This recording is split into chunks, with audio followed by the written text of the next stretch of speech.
안녕하십니까. 캡틴의 주식 하이킥입니다. 오늘은 최근 무상증자를 결정한 두 종목의 흐름과 함께 금융당국보다 논리상 훨씬 우위에 있는 HLB의 입장을 뒷받침해줄 인터뷰 기사를 살펴보도록 하겠습니다. 먼저 시장을 잠시 들여다보겠습니다. 미 국채 10년물 금리가 진정되며 전일 급반등을 보였던 뉴욕 증시는 10년물이 1.4%대에서 등락을 유지했지만 백신 보급 속도와 경제 회복에 따라 금리가 다시 가파르게 오를 수 있다는 경계심이 확대되며 기술주를 중심으로 전일 상승폭에 대한 일부 반납이 진행되었습니다. 다우 0.46% 하락, 나스닥 1.69% 하락, S&P는 0.81% 하락을 기록했습니다. 시장은 연준이 3월 FOMC에서 단기물 채권 매도로 장기물 채권을 매수하는 오퍼레이션 트위스트를 통해 장기 금리 상승을 억제하는 조치를 할 것으로 예상한다는 보도도 있었습니다. 라엘 브레이너드 연준 이사는 지난주 국채 시장의 매도 규모와 속도는 눈길을 끌었다며 시장 전개에 대해 면밀하게 주의를 기울이고 있다고 말하며 최근 연준 인사들의 채권 금리 상승에 대한 발언과 다소 다른 언급을 했습니다. 바이든 대통령은 국방 물자 생산법을 발동해서 머크가 존슨앤존슨의 백신을 생산하도록 했다고 밝혔습니다. 이는 백신 보급 속도가 더 빨라진다는 의미입니다. 시카고 옵션 거래소의 CBOE 빅스는 3.21% 상승한 24.10포인트로 마감하였습니다. 다음은 우리 시장 살펴보겠습니다. 뉴욕 증시 약세로 우리 시장은 소폭 하락 출발하였습니다. 약보합 출발한 코스피는 외인 매도 기관 매수의 진행으로 장 초반 상승으로 전환했지만 기관의 수급 조절로 3029선까지 하방 변동성이 일부 나타나기도 했고 이후에 기관의 매수 강도가 강해지고 네이버와 포스코 등 대형주들의 상승폭 확대로 고점을 높여가다가 장중 최고점 부근인 3082.99포인트 1.29% 상승한 양봉으로 마감하였습니다. 역시 약보합 출발한 코스닥은 장 초반에 외인 매도 확대로 상당한 변동성이 이렇게 나타난 뒤에 견조한 상승 흐름을 유지하다가 오후장에 잠시 이렇게 출렁임도 있었지만 장중 최고점 부근인 930.80포인트 0.83% 상승한 양봉으로 마감하였습니다. 코스피에서 외인은 204억 매도, 기관은 6,910억 매수를 보였고 코스닥에서 외인은 154억 매도, 기관은 49억 매수를 기록했습니다. 전일 대비 거래량은 코스피 126.2%, 코스닥 113%이고 거래 대금은 코스피 14조, 코스닥 11조의 규모를 보였습니다. 어제 오전장 강세 후에 윗꼬리를 달았던 우리 시장은 오늘 아시아 증시와 미국 선물의 강세에 연동하며 강세를 보였습니다. 코스피는 LG화학의 어제 급등에 따른 차익 외에는 대형주 장세가 오늘도 이어졌고 코스닥은 셀트리온 계열과 IT의 강세가 지수를 이끌었습니다. 우리 시장 장중에 중국과 홍콩, 대만은 1에서 2%대 초강세를 보였고 일본도 강세로 마감했습니다. 미국 선물도 견조한 강세를 진행했습니다. 다음은 HLB 살펴보겠습니다. 보합 출발한 LB는 장 초반에 거래량 없이 지수의 하방 변동성에 일부 영향을 받으며 7만원을 살짝 하회하는 모습을 보였지만 곧바로 회복했고 이후 일시적 수급 상황이 나타나며 상승권을 시도하기도 했지만 수급의 연속성이 없이 윗꼬리를 달았고 소폭 하락한 십자 음봉 도지로 마감하였습니다.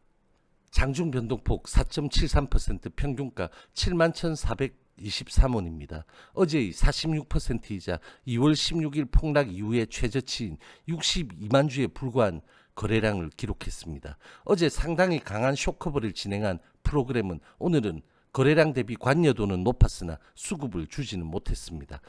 금요일에 이 상승 음봉의 몸통 중단에서 연이틀 거래량을 줄이며 위치하는 상황입니다. 아직 단기적 방향성은 나타나지 않았습니다. 내일 캔들의 결과를 지켜봐야 하겠습니다. 최근에 무상증자를 결정한 두 종목을 잠시 보겠습니다.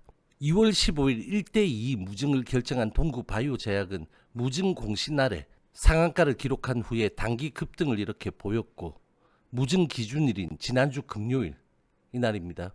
이날 13%대의 폭락이 있었고 권리락일인 어제 22.54%로 급등 출발했지만 7.79% 상승한 장대 음봉, 오늘은 다시 7.6% 하락한 음봉으로 마감하는 그런 흐름을 보였습니다. 반면에 오늘 장중에 1대2 무증을 결정한 화일약품은 거래 정지 후에 21%대 상승으로 단일가 세팅이 돼서 시작했습니다.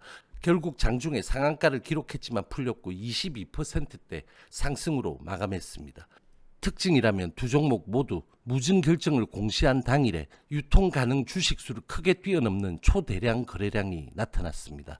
반면에 HLB는 무증 결정을 공시했던 2월 26일 유통 가능 주식수의 10%에도 못 미치는 390만 주의 거래량에 불과했고, 앞서 예를 들었던 동구바이오제약과 화일약품의 공시일에는 코스닥이 확연한 강세장이었던 반면에 HLB의 무증 공시일에는 폭락장이었던 점도 크게 영향을 미쳤습니다. 또한 HLB는 이번 무증을 결정하게 된 직접적인 요인인 2월 16일 대량 거래 폭락이 있었다는 점과 공시 직전일 특수관계인인 이현아 씨의 대량 장내 매도 공시가 있었다는 점이 있습니다. 그리고 증선일을 앞두고 있는 불확실성과 앞서 말했던 두 종목과 달리 1대1 비율의 무상증자라는 점도 다릅니다.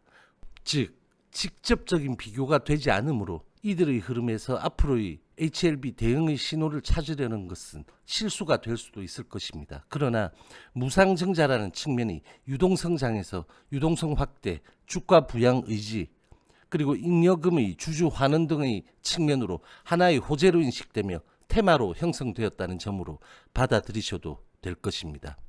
오늘 장중에 머니투데이 방송에서는 전 FDA 부국장을 역임한 안혜영 박사와의 서면 인터뷰를 기사화했습니다. 이 기사에서 안혜영 박사는 프리-NDA 미팅의 가장 중요한 목적은 신약 허가 신청에 필요한 자료를 확인하는 것이며, 프리-NDA 미팅에서 신약 허가 여부가 결정되지 않는다고 말했습니다.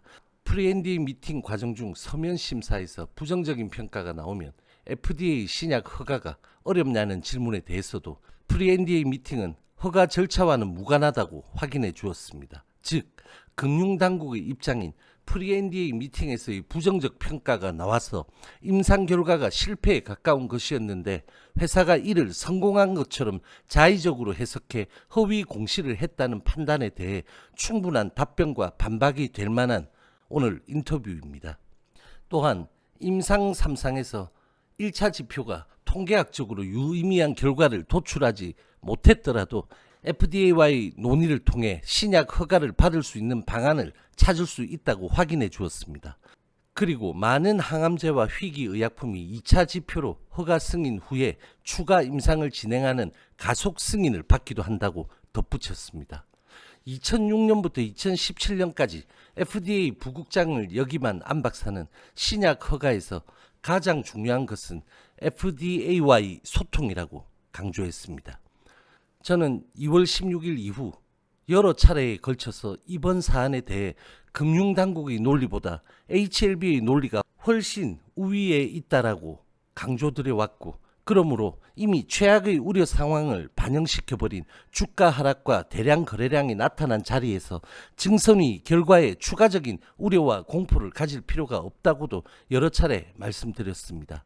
FDA가 보완 자료를 요청했고, 회사는 자료를 확보 후에 FDA와 논의를 이어가겠다고 분명히 밝혔고, 그 프로세스는 FDA와 소통이 가장 원활할 것으로 기대되는 미국의 코빙턴이 하고 있다는 사실을 잊지 마시기 바랍니다.